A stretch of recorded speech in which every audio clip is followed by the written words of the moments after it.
Okay, Jesus said in Revelation chapter 22, verse 16, he said, I, Jesus, have sent my messenger to testify these things into the churches. The book of Revelation was sent by Jesus Christ. It was written by Jesus Christ, and it was written for the church. In Revelation chapter 1, verse 3, it said, blessed is he who read, and blessed is he who keep, and those who hear, and those who keep the book of Revelation. So Jesus himself sent the book of Revelation to us, and he pronounced a blessing for those who read it, those who hear it, and those who keep it. Now tonight, I want to go through, I want to revise what we did before, but very quickly, because I want to get into tonight's lesson. So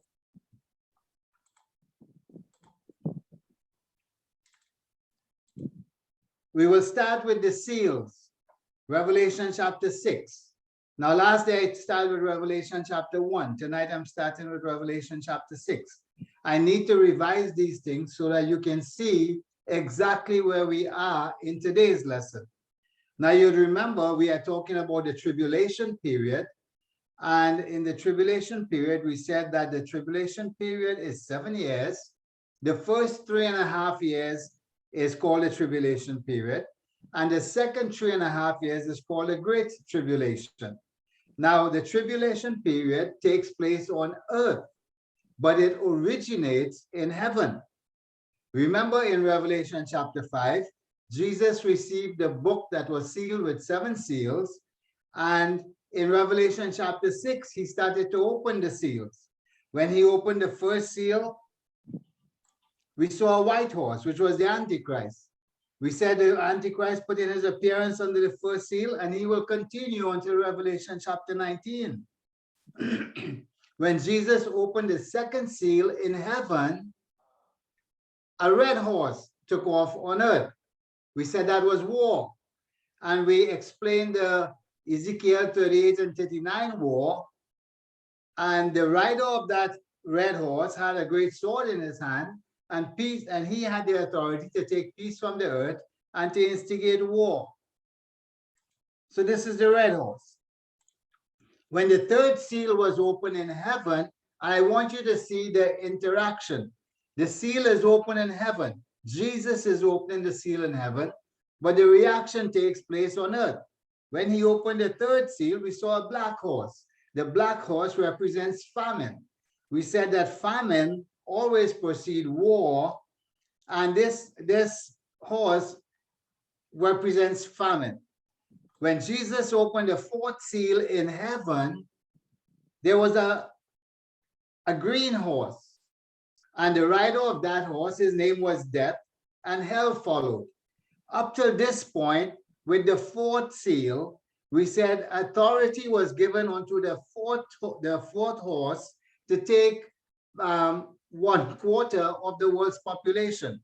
So up till this point, this horse or this rider will use war, famine, pestilence, death, the beasts of the field, to kill 1/4 of the world population, or 1.5 billion people.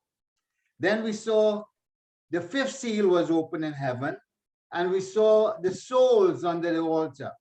Now in the fourth seal, we saw death and hell followed. We said death was harvesting bodies and hell was harvesting souls. The word for hell in under the fourth seal was Hades. I want you to remember that. The word for hell was Hades. And the people who died, most of them was going to hell, which is Hades. Now in the fifth seal, or under the fifth seal, we saw a shift. We saw the souls of those who were beheaded for Jesus and for the word of God, but their souls was under the altar in heaven. Their souls was under the altar in heaven.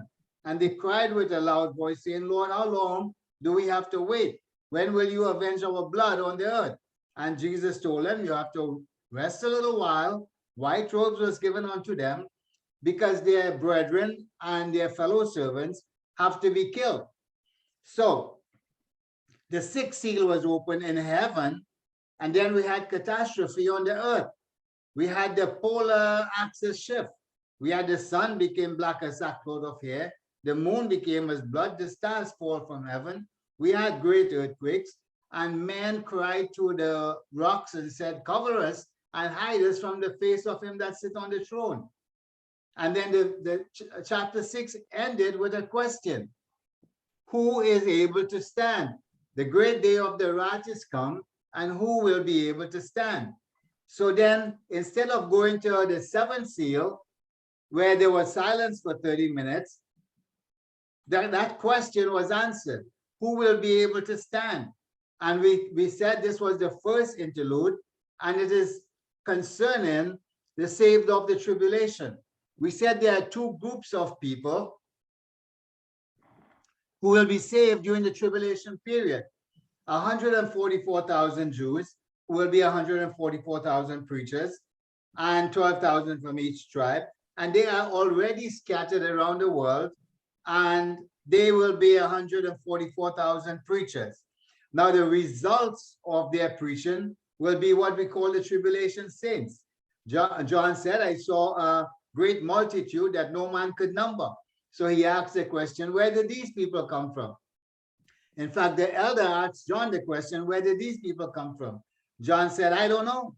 The elder said, "These are they which came out of the great tribulation." So this is the group of people who will be saved during the tribulation period. Now, when the seventh seal was opened, we have the 6 seals here. When the seventh seal was opened, we have 7 trumpets. The seventh seal was broken into 7 trumpets. This is Revelation chapter 7. And then we went on to blowing the trumpets, and the first trumpet was sounded, and we have hail, fire mingled with blood. Now, I want you to notice this. We have 2 items here that is important. And the items would be, give me 1 second. We have hail and we have blood under the first trumpet. The second trumpet was sounded, and we had a mountain fall into the ocean, and 1/3 of the sea became blood, 1/3 of the creatures died, 1/3 of the ships were destroyed. Then we have the third trumpet sounded, and a great star fell from heaven, which was called wormwood. This star fell onto the fresh water, and the water became bitter because of wormwood. Many men died because they drank the water. When the fourth trumpet sounded, we had the third of the sun was smitten, the moon and the stars, and the days shone not for a third part of it. And so we had 1/3 less sunlight. This is the first 4 trumpets. Now, Revelation chapter 8 ended with an angel flying across the sky saying, "Woe, woe, woe to the inhabitants of the earth," because of the other 3 trumpets, which is yet to be sounded.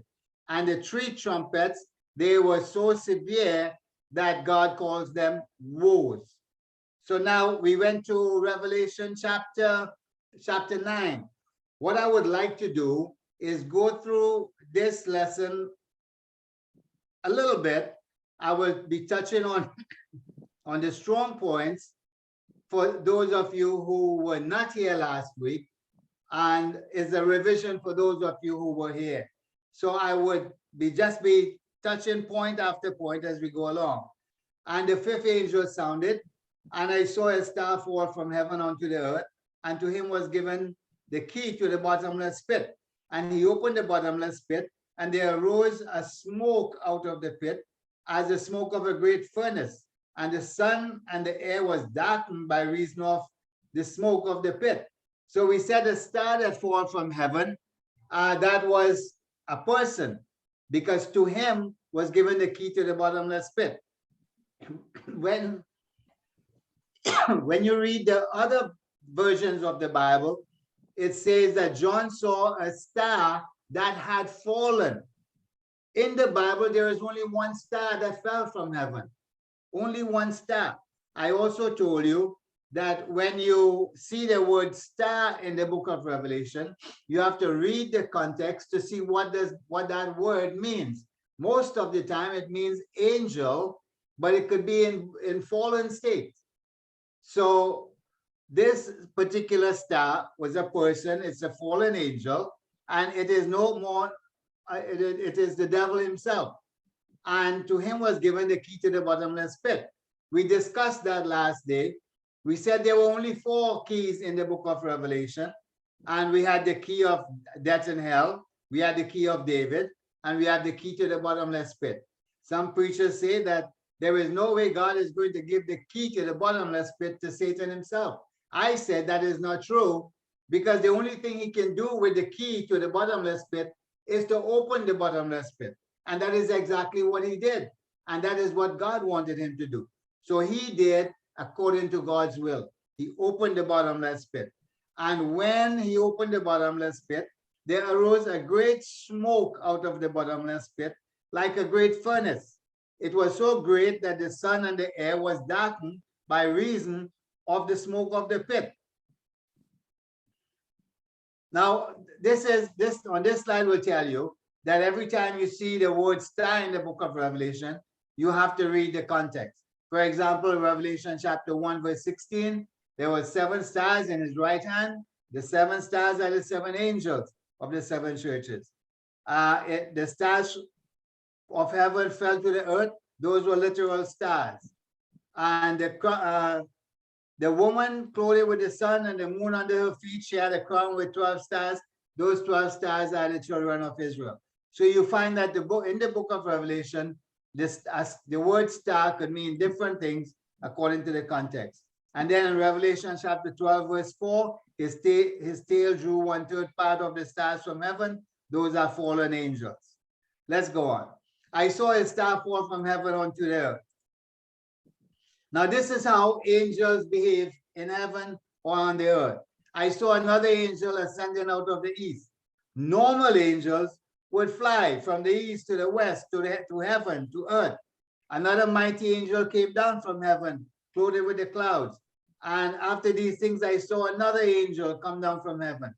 Angels usually fly back and forth. They don't fall. So this angel that fell from heaven, something was certainly wrong with him. So it was the devil himself.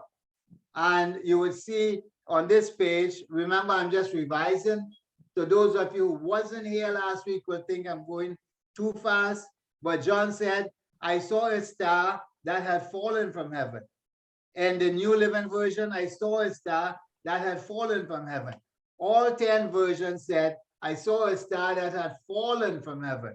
So John recognized the star that had fallen from heaven. And then we went on to say in Isaiah chapter 14, verse 12, how art thou fallen from heaven, O Lucifer, the son of the morning? How art thou cut down to the earth, which didst weaken the nations? So the only star that fell from heaven was Lucifer. And Jesus said, and he said unto them, I beheld Satan as lightning fall from heaven. So when Satan was fallen from heaven, or when this star was fallen from heaven, it's not that he slipped and fall. He was coming down full speed ahead. So this is why we say the star that fell from heaven is none other than Satan. We talk about the 4 keys in heaven. To him was given the key to the bottomless pit. So that is 1. He had the keys of death and hell. That is 3. And he had the key of David. So that is 4. So there were only 4 keys in heaven. So when God gave the key to Satan, he did exactly what God wanted him to do. He opened the bottomless pit. Now, out of the smoke came locusts upon the earth, and unto them was given power, as the scorpion of the earth had power. Remember, we are doing a revision of last week's lesson. So out of the smoke came locusts upon the face of the earth. Now, the smoke came from the bottomless pit. Therefore, the locusts came from the bottomless pit. They were given power of the scorpion. as the scorpion of the earth have power. Now, in verse 4, Revelation chapter 9, verse 4, and it was commanded them that they should not hurt the grass of the earth, neither any green thing, neither any tree, but only those men which have not the seal of God on their foreheads. So these locusts that came out of the bottomless pit, they retained their nature as locusts. They would have eaten grass or trees or any green thing on the face of the earth. But they were commanded, do not hurt the grass, do not hurt the trees, do not hurt any green things. So these locusts, they can hear, they can understand the command, and they can adjust themselves to suit the command. It is not in their nature to hurt men. It is not in their nature to sting men as a scorpion would sting men. However, these locusts had to adapt to their command. This is what was going on at this point in time. However, they were commanded to hurt one group of people, and that is anybody who do not have the seal of God on their forehead. There was only one group of people who had the seal of God on their forehead. This is the Father's name, Yud-Heh-Vav-Heh. This is Yahweh. And this is the name that is plastered across the head of the 144,000 Jews. We see that in Revelation chapter 7, verse 4. And the number of them which were sealed were 144,000 of all the tribe of the children of Israel. And the Lamb stood on Mount Zion, and with him 144,000, having their father's name on their forehead. This tells me that these locusts can understand the writing on the forehead of this 144,000 Jews. So if someone were to be in that crowd, they could be standing next to a Jew, and these scorpions or these locusts that can sting like scorpions would be hurting them, but the Jew will not be disturbed in any way whatsoever. This is why it's called a woe. Then we went on to explain the egg state of the locust, the upper state of the locust, and the gregarious state of the locust. And when they reach the fourth state, this is where they would swarm. These are some beautiful locusts that we saw, and we have more of these locusts. These are adult locusts, and I always like to say this one here is from Pakistan. For some reason, he's from Pakistan. All right. So these are some of the locusts we have. And this is what happens when a locust swarm. So you got to understand, this is another swarm locust, a locust swarm. This is another swarm locust. Now, and they came out of the smoke, a locust upon the earth, and we went through this before. And this is some stats about the locusts. In the 1800s, there were 27 million locusts, and that is equivalent to 12 trillion locusts. They consume 15 acres in 3 hours. In Kenya, there was 192 billion insects. They can travel 81 miles a day. They travel from Northwest Africa to Britain. They travel from West Africa to the Caribbean in 10 days. That is covering 310 miles in a day. And they can eat 423 million pounds of plants in 1 day. And in half a square mile, they would have approximately 80 million locusts. This is how a swarm of locusts will be in the past. So could you imagine what it's going to be in the future? Then we said the locusts take on the tail of the scorpion. And this is some of the scorpion we talked about last week. We have the Arizona bark scorpion. This one here is the deadliest in America. We have the death stalker. This one here is the deadliest in the Middle East. And this one is also dangerous. We said the most deadly scorpion was the red scorpion, not this one in particular, the Indian red scorpion, which is about the same color. 4 in every 10 person who is stung by this scorpion will die. Now, the locusts, they took or they morph into a scorpion, or they take up the scorpion tail. So you have the tail of the scorpion on a locust. And it was given unto them that they should not kill them. So they are here to torture men, but they should be tortured for 5 months. And their torture was as the torture of a scorpion when it strikes a man. So these locusts that came out of the bottomless pit will grow tails like a scorpion, and they will torture men for 5 months. However, they were commanded, do not kill these men. So you find that the Indian red scorpion would not be in play. Don't kill the men, just torture them for 5 months. We said the scorpion season is 5 months, from May till September. And in those days men shall seek death, and shall not find it, and shall desire to die, and death shall flee from them. And the shape of the locusts were like a horse prepared unto battle, and on their head were as it were crowns of gold, and their face were as the faces of men. So I have a dim picture here. I think the only accurate part is from here. The tail of a scorpion.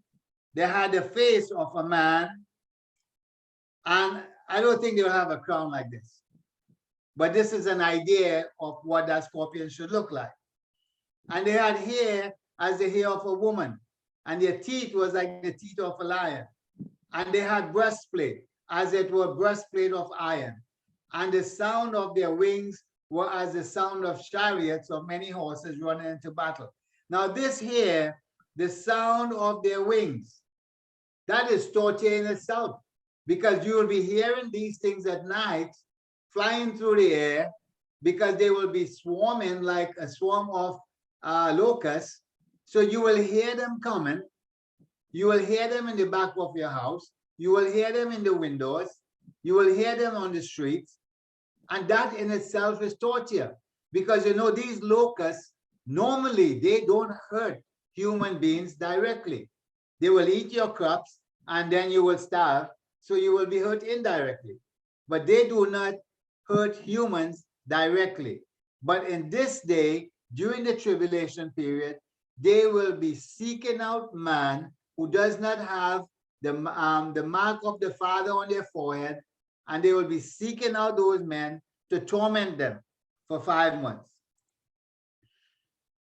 And they had tails like unto scorpions, and there were stings in their tails, and their power was to hurt men for 5 months. So this is another depiction of what that scorpion looked like, except it won't be as big as a horse. It will not be as big as a horse. But because it is going to morph into a different creature, it's like a salmon. A salmon lives all its life in the ocean. But when time to breathe, it has to go upriver. And by the time it gets to its breeding ground, it's a totally different creature. The mouth of the salmon is elongated. The teeth of the salmon is like a saw. And you will not believe it's the same creature that left the ocean a couple months ago until they reach their breeding ground. So because the locust had to morph into a different creature, its shape is different, its face is different. And the only thing I can tell you it possesses is the tail of a scorpion. This is the deadly part. And the face is disfigured. And I said that the scorpion is a hairy creature. So the hair on the head will grow a little more. So it looked, they say it looked like the hair of a woman. Imagine you have that creature in this amount. Imagine this amount of that creature is flying around you, and they can all sting you.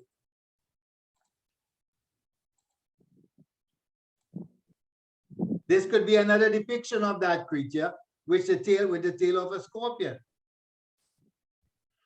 And then this is a brighter version of the one that I showed you before. The tail of the scorpion, the face of a man, the teeth of a lion, and the creature is just disfigured. This is a swarm of a locust swarm. This is what it's going to look like, but they can all hurt you. Now, the 10 plagues of Egypt. We had the blood. That is when the first trumpet was sounded. We had the hail when the first trumpet was sounded. We have the locust, which was the 8th plague in the land of Egypt. They had a plague of locusts. And let's see how God had gotten rid of that locust. But before that, though, they had a king over them, which is the angel of the bottomless pit. And in the Hebrew tongue is called Abaddon. And in the Greek tongue is called Apollyon. Both words mean destroy or destruction or destroyer. This is the first woe. And behold, there come 2 more woes. Now, look at this verse. This is a new verse I added. Now, therefore, forgive, I pray thee, my sin only this once, and entreat the Lord your God, that he may take away from me this debt only. This is Pharaoh talking. This is Pharaoh talking when he had the plague of locusts. And he, which is Moses, went out from Pharaoh and entreated the Lord, and the Lord turned a mighty strong west wind, which took away the locusts and cast them into the Red Sea. And there remained not one locust in all the coast of Egypt. So Egypt had a plague of locusts, and Pharaoh entreated Moses, please talk to your God and ask him to forgive me and take away the locusts. How did God get rid of these locusts? He created a strong west wind, and the wind blew all the locusts into the sea, the Red Sea, and all the locusts died. Not one locust remained on the face and in the land of Egypt. Now, there were people or expositors who would say that these locusts ended up working for the Lord. I don't know about that. Now, you remember when Jesus cast out the 2,000 pigs, they said, let us go into the swines. They went into the swines. They all ran down into the ocean and they died. I don't know how the Lord is going to get rid of all these locusts at that time. However, what I do know is Revelation chapter 20, verse 1. And I saw an angel come down from heaven, having the keys to the bottomless pit and a great chain in his hand. What this verse is telling me is that the bottomless pit was closed, the bottomless pit was sealed, the bottomless pit was locked. So after this plague of the locust, everything went back to normal. The locusts had 5 months to live, and they lived on earth and tormented men for 5 months. Now, let us go on to today's lesson. And the 6th angel sounded, and I heard a voice from the 4 horns of the golden altar, which is before God. So this is the first verse in our lesson today. We are dealing with the 6th trumpet, which is the second woe. And when the 6th angel sounded, there was a voice coming from the golden altar, which is before God. This is the golden altar. We talked about the golden altar before. We said the golden altar is 36 inches high, 18 inches square at the top, and it has a crown at the top. It has 4 horns. 4 horns on the 4 corners of the golden altar. God always make it his business to tell us the position of this altar. This is the altar of incense. This is the altar that your prayers are delivered to God on. So in this verse, it tells us the golden altar, which is before God. In Revelation chapter 8, verse 3, it tells us the golden altar, which is before the throne. It is so important that we know the position of the golden altar. You will say, why is that? Because God wants you to know that your prayers are always offered up before him. in his presence. Always your prayers are before the throne of God. That is why the golden altar is before the throne of God. We will look at that in a little bit again. Saying to the sixth angel, so the voice came out of the four horns of that golden altar, saying to the sixth angel, which had the trumpet, loose the four angels which are bound in the great river Euphrates. So here we are introduced to two new items. One, there are four angels that are bound in the river Euphrates today as we speak. I am speaking to you, I am telling you right now, in the great river Euphrates, there are four angels that are bound.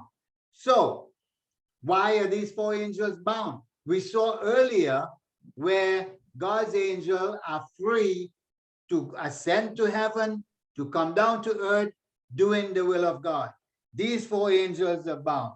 The Greek word for bound is deo, which means tie with chains.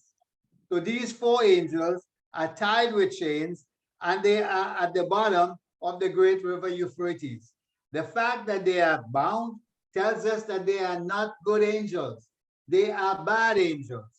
And if they were not bound, they have the authority or they are so powerful that they can destroy the earth.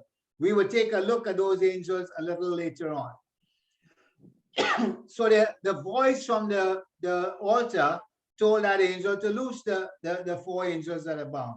And the four angels were loose, which were prepared for an hour, a day, a month, and a year.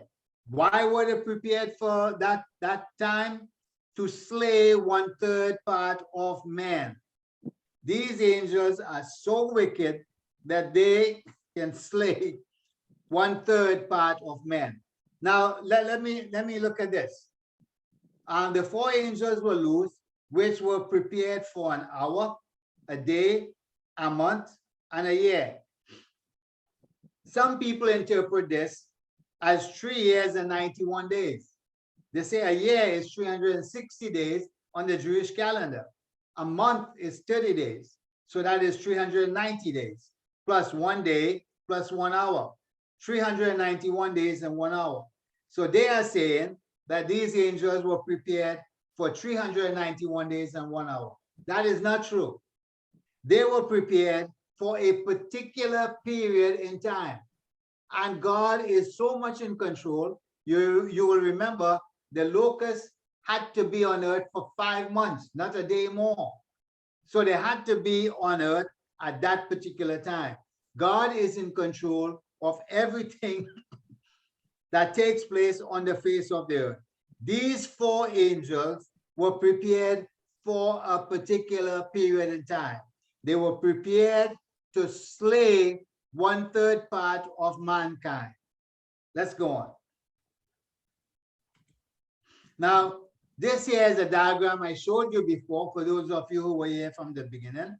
This is a diagram of the tabernacle in the wilderness. And we say this here is the altar of sacrifice where they offer the burnt offering. And this here is the golden altar that we saw in verse 1. And this here is the Holy of Holies where God's throne is. On earth, this is the Holy of Holies. This is the golden altar. And this is the altar of sacrifice. Now in heaven, this same layout, but you will find this here is God's throne. And the altar is always in front of God's throne. That means your prayers are always offered up directly in the face of God. Always. So I just wanted to point that out to you one more time. Now the four angels. Loose the four angels which are bound in the great river Euphrates. Let's talk about the four angels. For if God spared not the angels that sinned, but cast them down to hell and delivered them into chains of darkness to be reserved unto judgment. So here we see God put angels in chains of darkness. So those angels, they were bound with chains of darkness. In Revelation chapter 19, verse 15, we see those four angels will be loose. Now, I'm going to share with you a theory And this is not my discovery. I wish it was. But follow with me and you will understand what I'm saying. Do you remember this verse, Daniel chapter 10, verse 13? We talked about this before. But the prince of the kingdom of Persia withstood me 120 days. But lo, Michael, one of the chief princes, came and delivered and helped me.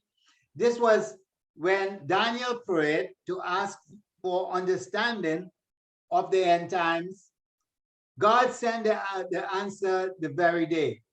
But when Gabriel was coming down with the answer, the prince of Persia, which is a fallen angel, prevented him from coming to Daniel for 21 days. And Gabriel asked for help. God sent Michael, and Michael made the way clear for him to deliver the message. What I'm telling you is the kingdom of Babylon have a demon angel in charge of that kingdom. Now we have another one. And at the time shall Michael stand up, the great prince, which stand for the children of thy people. The Israel or the Jews, they have an angel in charge of them also, who is Michael. And then we have, Son of man, set your face against Gog and the land of Magog, the chief prince of Meshech and Tubal, and prophesy against him. What I'm saying is, all the nations on the face of the earth, they have an angel, whether fallen or godly angel, that protects that nation or works with that nation or try to defeat that nation throughout our history. So there is a chief prince. Now you remember this. We had the statue, Nebuchadnezzar's statue, and he had the head of gold, which was the Babylonian Empire, and it represented by a lion. But they had the prince of Persia. They had a demon that was controlling the golden head. So we have the arms of silver, which is the Medes and the Persians, and the animal that described that is a bear. And we have a demon angel that is in charge of that Medo-Persian Empire. Same thing with the Greco-Macedonian Empire.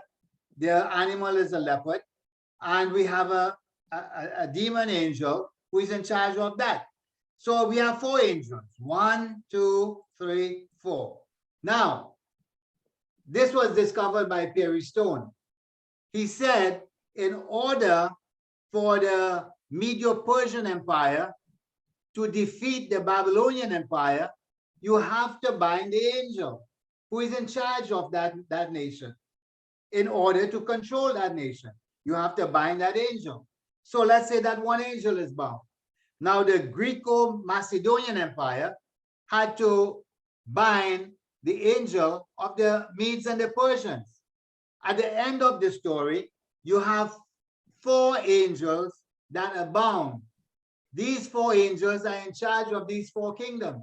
These 4 angels could be the 4 angels that are bound in the river Euphrates. Now, this is what Jesus said. No man can enter into a strong man's house and spoil his goods, except he will first bind the strong man. In order for one nation to take over another nation, you have to bind that angel. And when you bind that angel, then you can spoil the house. Let's see what we got. Now, in Revelation chapter 13, verse 1, I saw a beast rise up out of the sea. And look at this. The beast which I saw was like unto a leopard. Do we have a leopard here? Yes, we have a leopard. And his feet was as the feet of a bear. Yes, we have a bear. And his mouth was like the mouth of a lion. Yes, we have a lion. And the dragon gave him power. We have a dragon here. Okay, so in Revelation chapter 13, a combination of these 4 creatures came out of the sea. So it is possible, it is quite possible that the 4 angels that are bound in the river Euphrates are the angels who was in charge of these 4 nations. It is quite possible. And the reason, another reason for that is these angels are extremely wicked. and they are the ones instigating the war that is about to take place. They are the ones who have the authority to kill 1/3 of mankind. They are very powerful nations. So that is all we got on the angels. Let us look at the river Euphrates. These 4 angels were bound in the river Euphrates. This here is Armenia. This here is the source of one river. They call it the Karasu River. And they have the Muratsu River. And this is the source. These 2 rivers travel for 450 miles.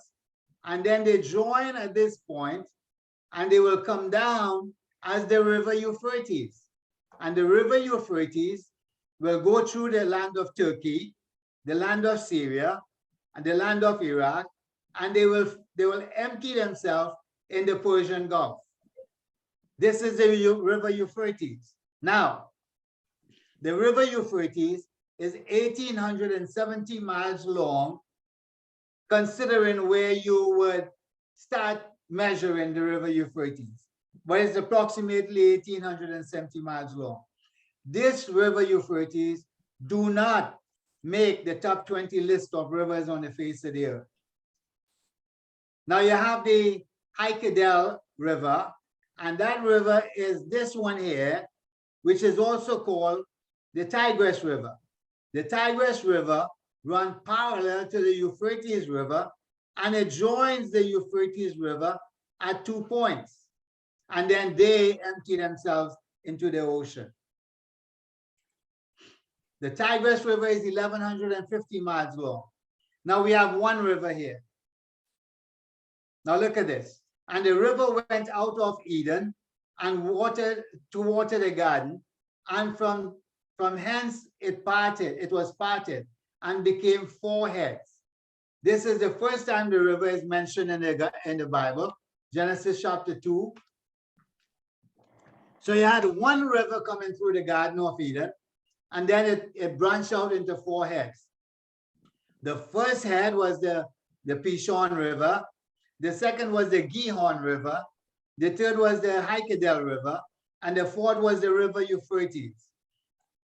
For some reason, because of the land change, you can't find the Pishon River and the Gihon River. However, the Haikedel and the Euphrates River is still existing today. Now, Genesis chapter 15, verse 18. In the same day, the Lord made a covenant with Abraham, saying, unto thy seed I have given this land, from the river of Egypt unto the great river, the river Euphrates. So we have 2 rivers here. The river of Egypt is the river Nile, and the great Euphrates is the boundary for the land of Israel. Now, he did not say, I will give this land to your seed. He said, thy seed have I given this land. This land from the Euphrates River to the land of Egypt to the river Nile, is the boundary of Israel. This here is the river Euphrates.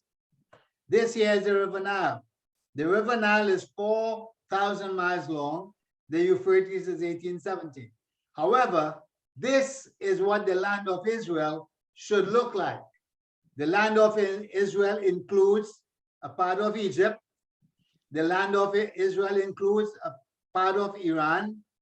The land of Israel includes a part of Saudi Arabia, all of Jordan, all of Syria, and part of Turkey, all of Lebanon. This is the boundary for the land of Israel. Today, this is what Israel is occupying. And from this, they want to cut off this piece and give it to the Palestinians. But this is the land of Israel, the Euphrates River to the river Nile. This is what the land of Israel should be like. I believe this is what Jesus will be controlling when he returns to earth. Now, you can see my faded picture with a tank firing a shot. And here we go. We were talking about the angels. We were talking about the Euphrates River. And suddenly we went to Revelation chapter 9, verse 16. And the number of the army of the horsemen were 200,000. And I heard the number. We went from talking about a river, we went from talking about angel, and suddenly we see an army. Now, there's a number of questions here. Number one, we see the army, one singular army with horsemen, 200,000. John said he didn't count them. He heard the number.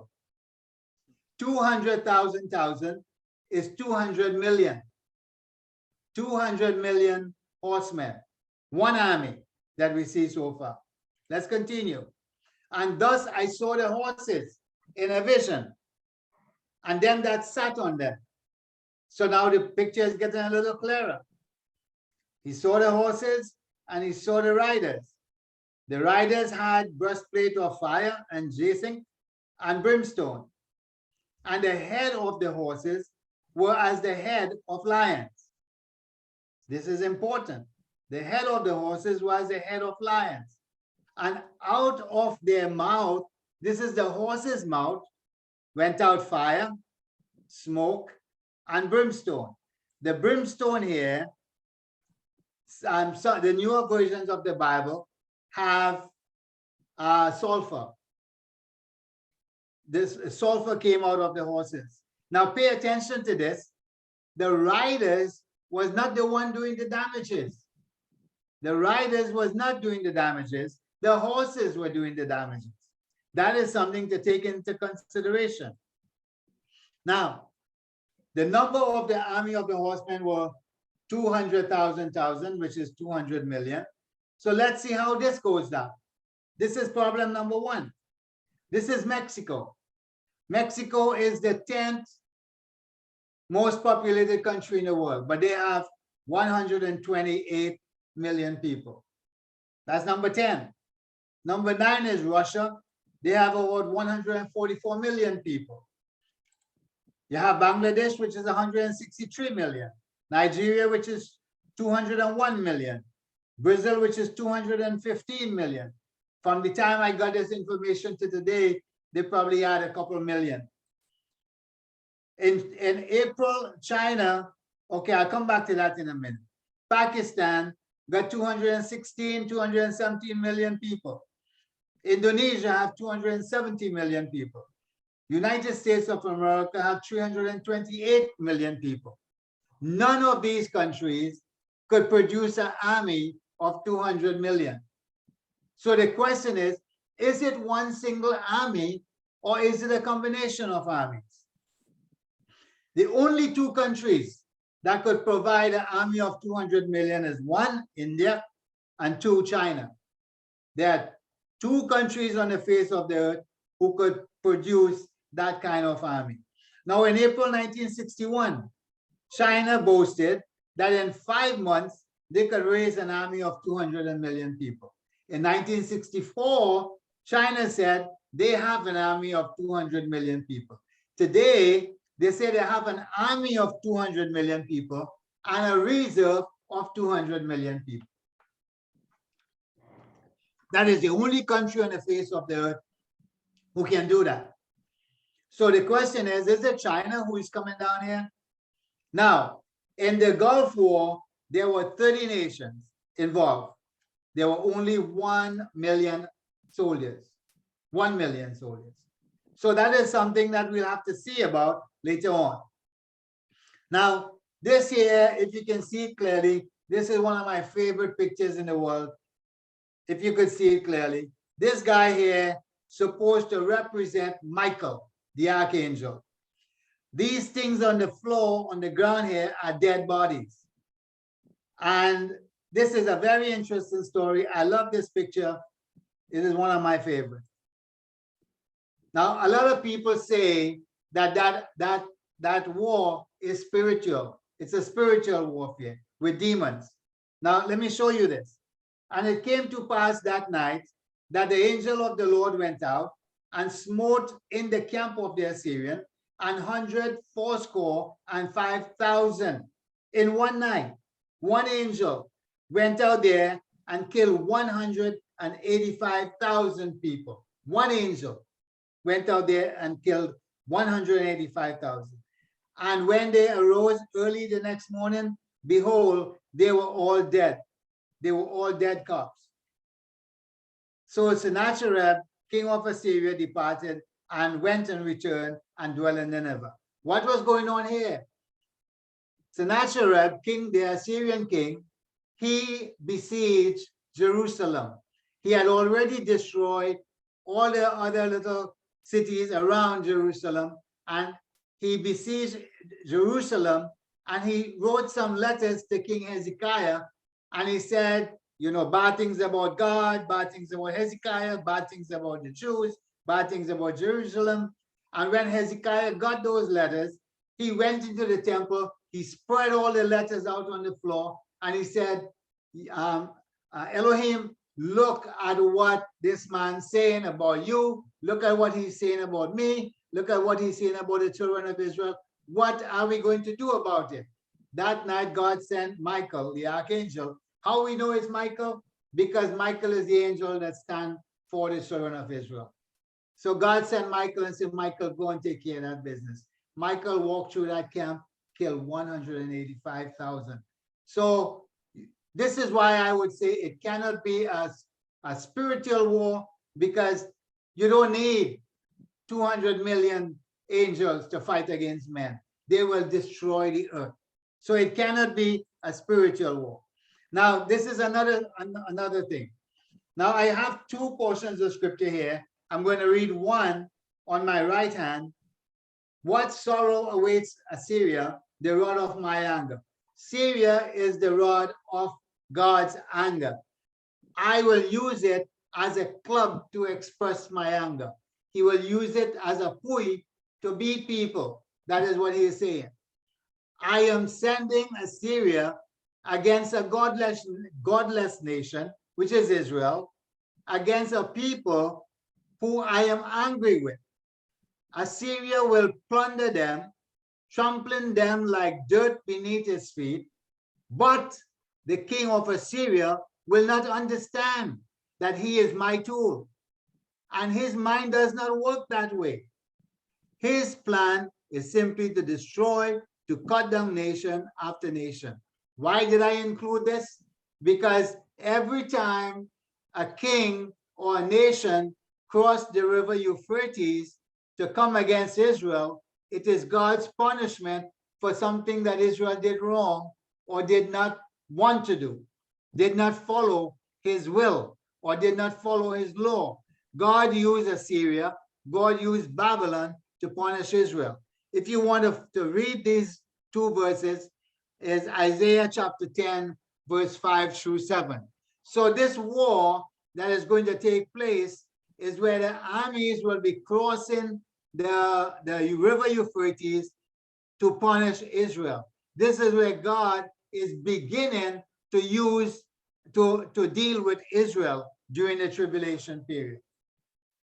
So this here is Assyria, this here is the river Euphrates, and this here is Israel.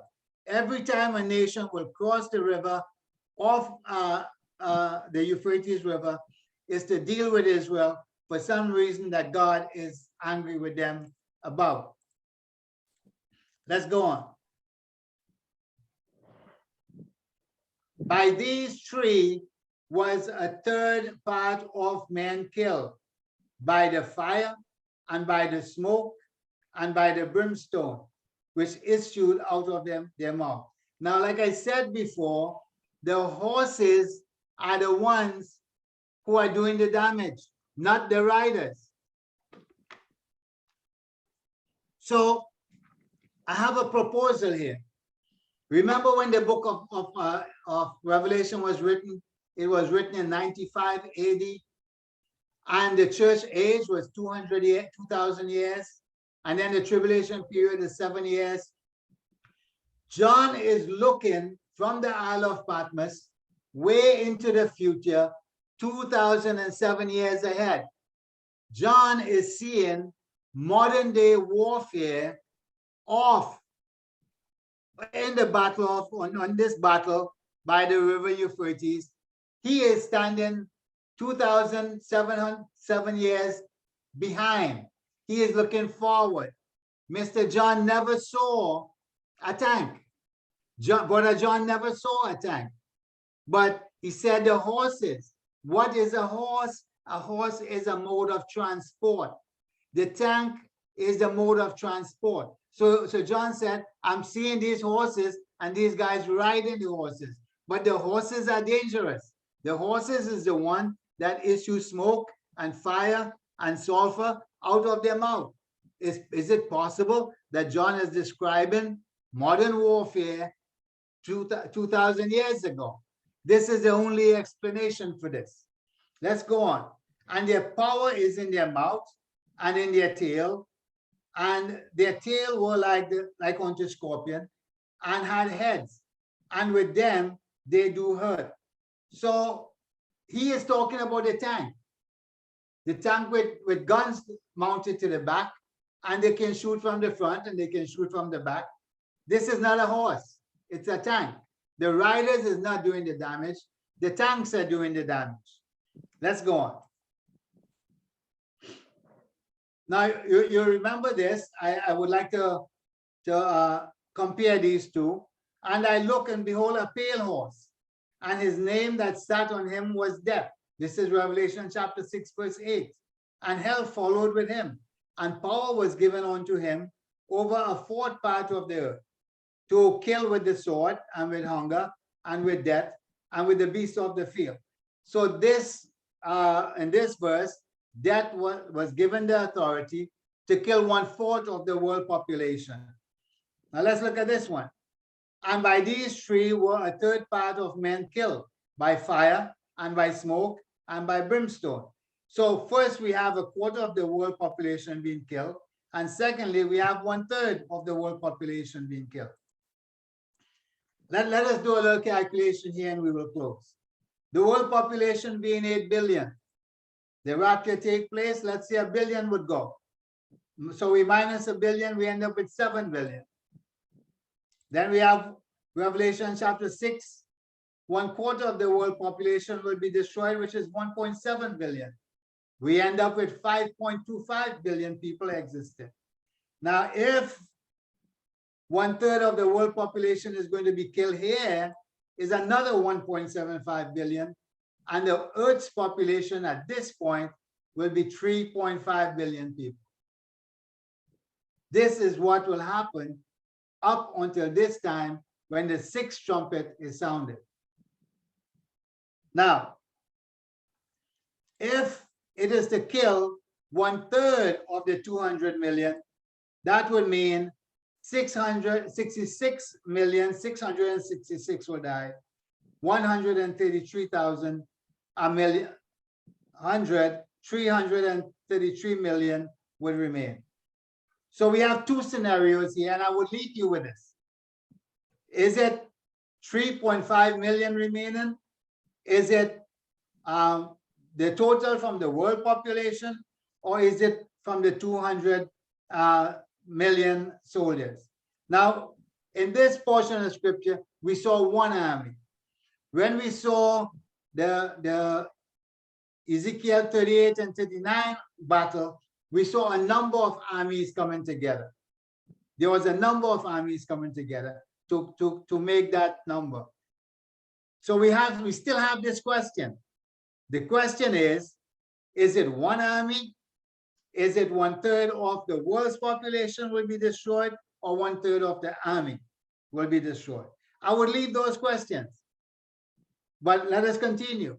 And the rest of the men which were not killed by these plagues, yet repented not for the works of their hand, that they should not worship devils, the idol of gold, of silver, of brass, of stone, of wood, which can neither see nor hear nor walk. It did not change anything. It did not change the way people think. It did not change the way they worship. Neither repented they of their murder, nor of their sorcery, nor of their fornication, nor of their theft. Nothing changed. Although all these people were killed, nothing changed in Revelation chapter 19, verse 20. Now, let me show you this, and I will close at this point. And the sixth angel poured out his vial upon the great river Euphrates. This is Revelation chapter 16, verse 12. And the water thereof were dried up, that the way of the kings of the east might be prepared. So God is not finished with the river Euphrates yet. And the river Euphrates is still in God's plan.